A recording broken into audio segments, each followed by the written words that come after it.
بسم اللہ الرحمن الرحیم۔ جناب انتظار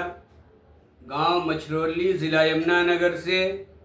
اور جناب حافظ منور صاحب سلیم پور پنجاب سے معلوم کرتے ہیں کہ کچھ علاقوں میں جانور کی منت مانی جاتی ہے، یا جب جانور کی دعوت کی کوشش کرتے ہیں تو مزار کے اوپر، پیر کے اوپر، کھوجا کے اوپر، یعنی جہاں مردہ دفن ہوتا ہے یا لوگوں نے مزار جیسا بنا لیا ہے، وہاں جانور کو لے جاتے ہیں، وہاں گھماتے پھراتے ہیں اور پھر وہاں سے لا کر کسی حافظ صاحب سے اس کو ذبح کراتے ہیں۔ تو کیا اس جانور کا کھانا درست ہے یا ایسی دعوت میں شرکت درست ہے؟ تو اس کا جواب یہ ہے کہ جانور کو اللہ کے نام پہ ذبح کیا جائے یا جانور کی منت اللہ کے لیے مانی جائے اور پھر بسم اللہ پڑھ کے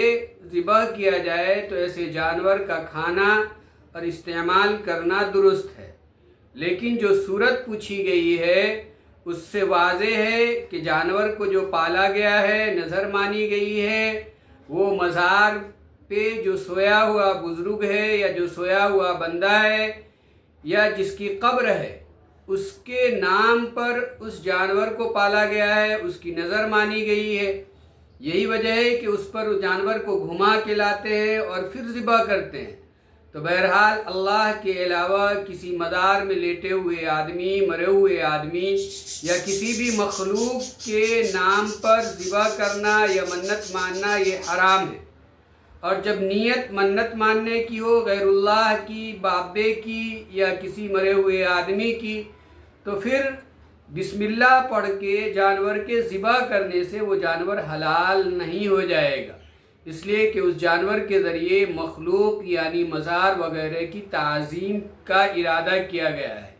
اور عزت جانور کے ذبح میں صرف اللہ کی جاتی ہے، نہ کہ غیر اللہ کی۔ تو بہرحال ان تمام صورتوں میں جو بتائی گئی، غیر اللہ کا ارادہ ہو، نظر ہو یا وہاں گھما کے لایا گیا ہو، تو ذبح کے بعد وہ جانور مردار ہوگا، اس کا کھانا درست نہیں ہوگا۔ اللہ صحیح مسئلہ سمجھنے اور عمل کی توفیق نصیب فرمائے۔